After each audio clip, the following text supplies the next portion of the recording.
Hi, and welcome back to the Mr. Brad Worden Show once again. And this one, not shortly ago, we just did the taste test for the day the kitties and I on my training have been on, as I have also gotten into training people on their spices a little bit.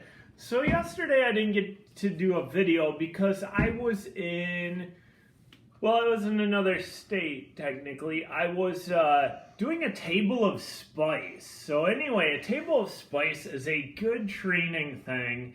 I've been doing I first created it like years and years ago and tried it out once. And now I use it to train people. But what it is you pick like 5 to 10 items that are spicy. If you're in training, you want to start low. It's like a scale from like 1 to 10 on like maybe like average person scale. So like yesterday, the one that I did, level 1 was some honey jalapeno chips, pretty mild. Level 2 was some Red Hots and hot tamale candy. Level 3 was some jalapeno beef jerky. Level 4, I think we had some Flamin' Hot chips. Level 5, I think we had some Takis and maybe some other Flamin' Hots. Flamin' Hot Cheetos, the extra. Level 6, we had some Blue Diamond Extreme Nuts. Level 7, we had Eat Jalapeno.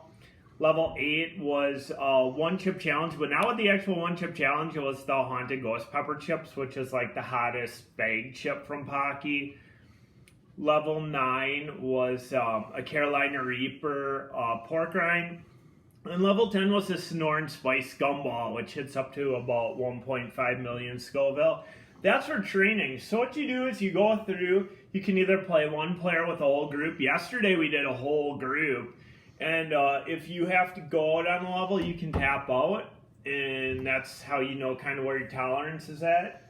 When you get to become a chili head, you can do more of a table of fire kind of thing where you do a lot hotter, spicier stuff or like multiple challenges at once, which is a little more scary. But if you are training to increase your spice tolerance or become a chili head, this table of spice is a great idea. I gave you some. You don't have to stick with the items that I say. Any kind of hot jerky, hot nuts, hot chips, combos, but you have to make sure you go in order or taste test them ahead of time. I've taste tested so many things I kind of know what order to put them in, but you might have to test them one at a time to figure it out for yourself too, or watch some of my videos to see kind of what the average person scale is.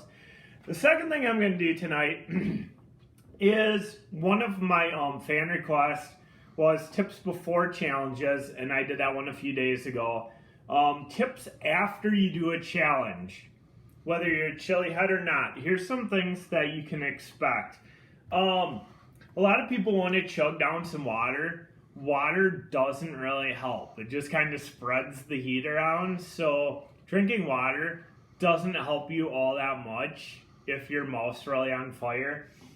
Milk and ice cream are good ones, but don't overdo the milk and ice cream. I've seen people just chug down tons of milk or just scoop and scoop ice cream.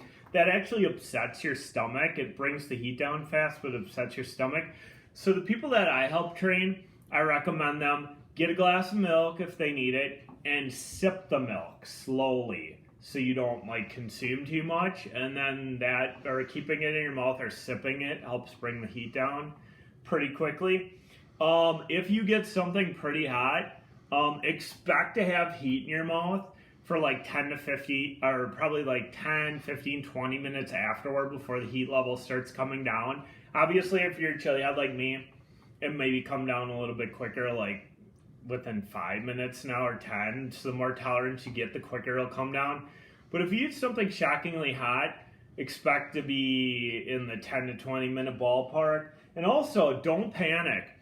If you eat something super hot, a lot of people like go into panic mode and won't know what to do, and they'll start chugging stuff or like kind of getting scared if you get that endorphin rush or hotter. Don't panic. The heat will come down. Even if you watch a clock, that, like I said, the 10 to 20 minutes, and you'll probably be pretty good again. However, you can get stomach cramping too later on. depending on what you eat or don't eat. That's why I said in the pre-training, make sure you have a full stomach.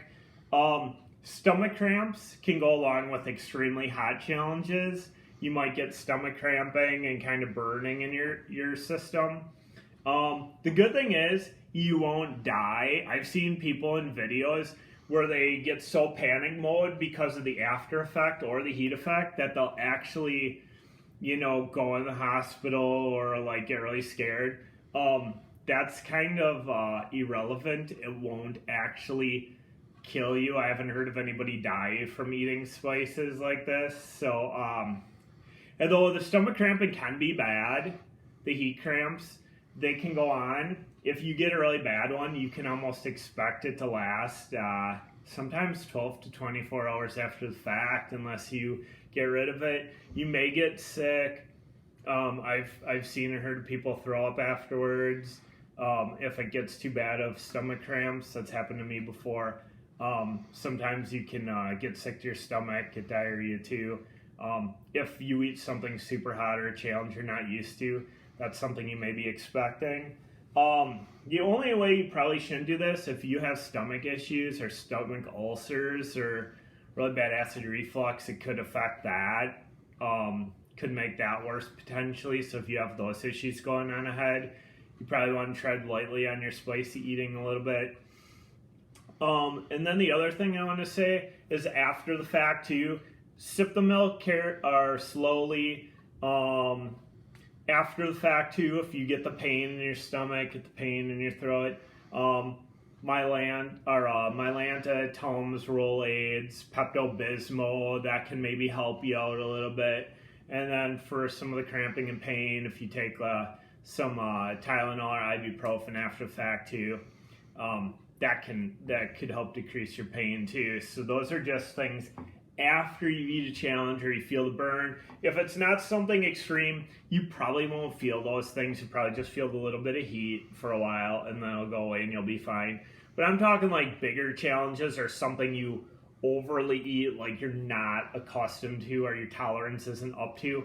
Those are some of the things you might have. You might get some severe temporary burn. It won't physically burn you, but temporary burn. You might get real bad stomach cramping and get a little bit sick to your stomach potentially. But that'll go away.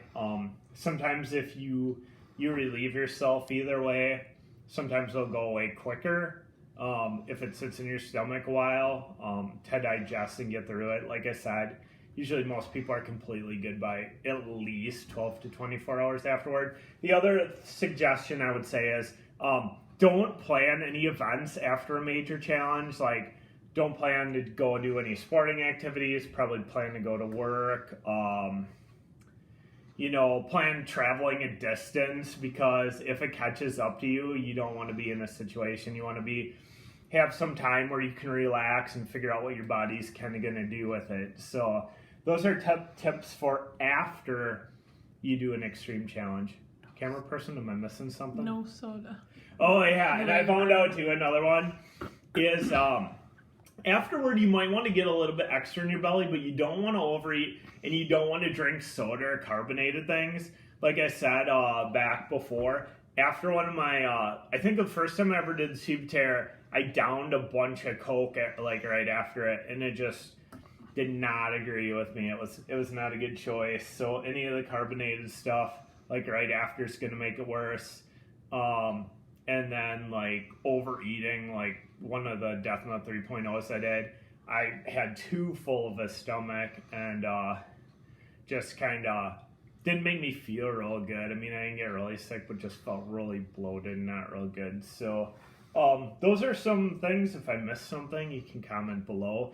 But if you want to do a hotter challenge, those are some of the things you may endure, and a few things afterward to help bring it down, like the milk and some of those other medicine type things, if you want to bring down the pain or heat afterward too. So anyway, we'll keep it rolling this week. I hope everybody has a good week, and we'll see you next time on the Mr. Brad Worden Show.